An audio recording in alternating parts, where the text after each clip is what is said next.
Hey guys, today I thought I would talk to you about some Lego sets that I think will go up in price soon or right after retirement.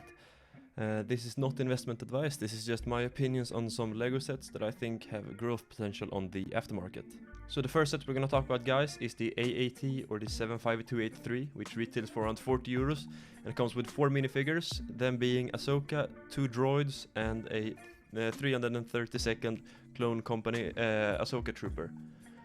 This Clone Trooper is the main reason I think this set will perform as well as I think it will in the aftermarket. The clone has the print of Ahsoka on his helmet from the Clone Wars TV show. This is the only set this Clone Trooper comes in, and I really think this will contribute to this set doing well. This set actually got a lot of flack when entering the market because it was overpriced, but I think that this Clone Trooper will definitely make this investment worth it. This Clone Trooper already retails for alone for 16 euros on the aftermarket, and the set is set to retire at the end of the year. So I really think this Clone Trooper will help this set perform well.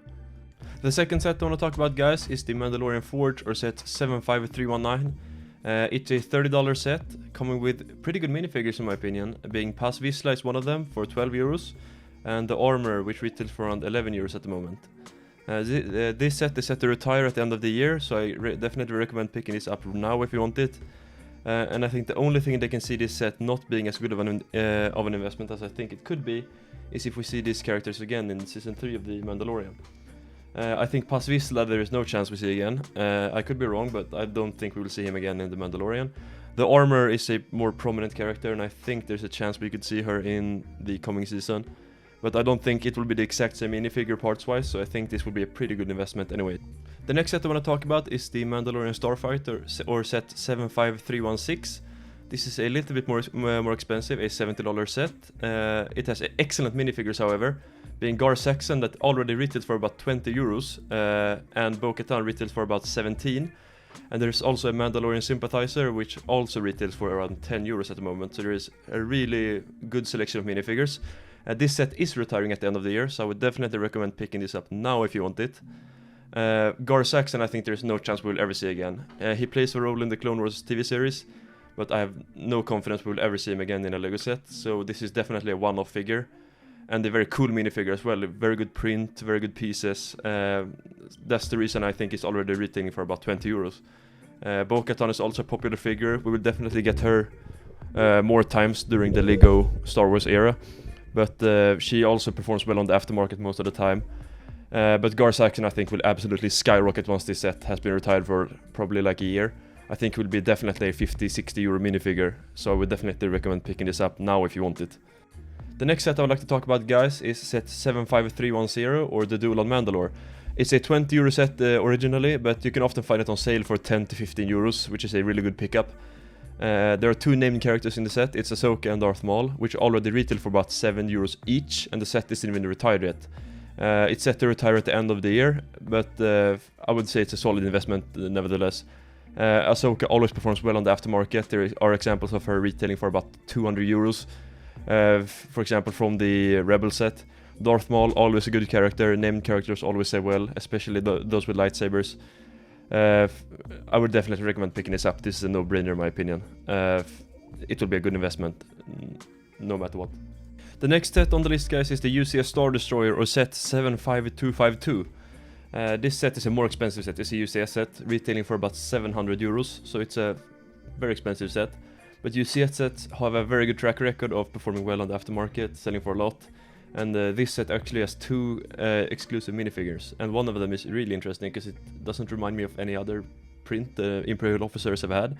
And the minifigures themselves already retail for over 100 euros combined, and the set isn't even retired yet. The previous UCS Star Destroyer performed remarkably on the aftermarket, even though it was a while since we saw it.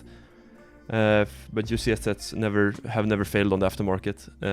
It will most definitely perform well. If you have the money and you want it, I would definitely recommend picking it up before it retires, because I think it will really go up in price after retirement. The next set I would like to talk about is set 75314, which is the Bad Batch shuttle. It retails for about 100 euros at the moment, and it contains an incredible minifigure selection in my opinion, probably one of the better ones on the list or in recent years in Lego Star Wars. It's a good build also, it's a very popular set just because of the build. Each minifigure also sells for at least 10 euros at the moment, and the set is going to retire at the end of the year. I think this, depending on how frequent the Bad Batch sets will come out after Season 2, I think this will actually be a very good investment. If they don't like pump out Bad Batch sets like there's no tomorrow. I have a very hard time seeing that, since this is the only set they ever released with all the Bad Batch figures together. So I think this will be a very solid pickup, and especially since it's set to retire in not the distant future. So I think this will be a very good pickup. The next one is the fan favorite, 501st Battle Pack, set 75280. It retails for about 30 euros.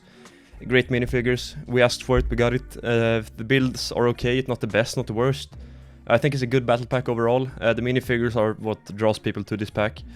Only downside is there is so much in circulation that it could be a while before the unopened ones start to like really take off on the aftermarket.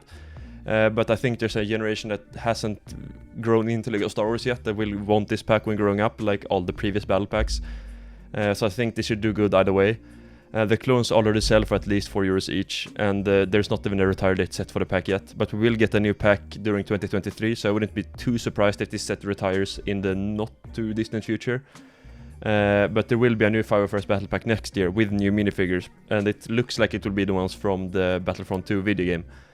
But I would definitely think this is a solid pickup. There is like no risk involved, in my opinion. Good minifigures, okay builds, not too expensive. The next set, guys, is the first retired set on the list. It's the Mandalorian Battle Pack, set 75267. It retailed for about 20 euros when it was out. It contained 4 unique minifigures that I think was actually massively overlooked. I think the minifigures are very unique, very cool. I think it will rise a lot because it's the only way to get them. They're not even named, so I have a very hard time seeing we will ever have these minifigures in another set again. I think they will rise a lot. They're very cheap at the moment. I have 10 of these sets myself. I think that it's a good investment, solid pickup, massively overlooked. The next set is one of the more newer sets. It's the Inquisitor Transport Scythe, or set 75336. It retails for 100 euros, but has a excellent minifigure selection. It has Obi-Wan and the 3 Inquisitors we see in the Obi-Wan TV show. The minifigures already retail for 13 to 18 euro every single one of them. The set has only been out for like 2 months, I think. It's a great set. It's an awesome build in my opinion. It's a very good build. One of the better ones from the previous years. And I think if there isn't a second season of the Obi-Wan show, I can't see many more sets with the Inquisitors being released. So I think this could be a very limited set of minifigures. For like a comparison, the previous Grand Inquisitor is 85 euros new now. So I think that's a good indication of where this set could go if there aren't too many released, or too many new sets of Obi-Wan characters released, I should say. So I think this is a good pickup. I already have one myself, might pick up a few more. The next set on the list, guys, and the last set on the list, is the Armored Marauder, set 75311. It retails for about 40 euros. It contains a solid selection of minifigures, 2 Stormtroopers and a Artillery Trooper, which is the big draw for me in this pack. It already retails for about 11 euros. I would compare it with the Shock Trooper from the Police Gunship, and that Shock Trooper actually retails for 85 euros new now, which is absolutely insane. But the set overall has a good build, solid minifigures. It retires at the end of the year, so I would definitely pick this up now if you want it, because it will only get more expensive from now on.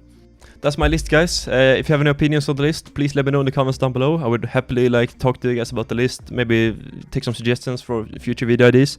I'm thinking about making a similar video in the style of minifigures that I think could go up in price.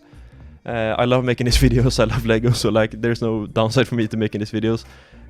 Please check out my Bricklink store, my Twitter. I would get more active, especially on Twitter, interacting with you guys, maybe have a conversation about good investments, bad investments, cool Lego sets, just anything Lego Star Wars really. Thank you for watching, please subscribe, like, and I will see you guys later.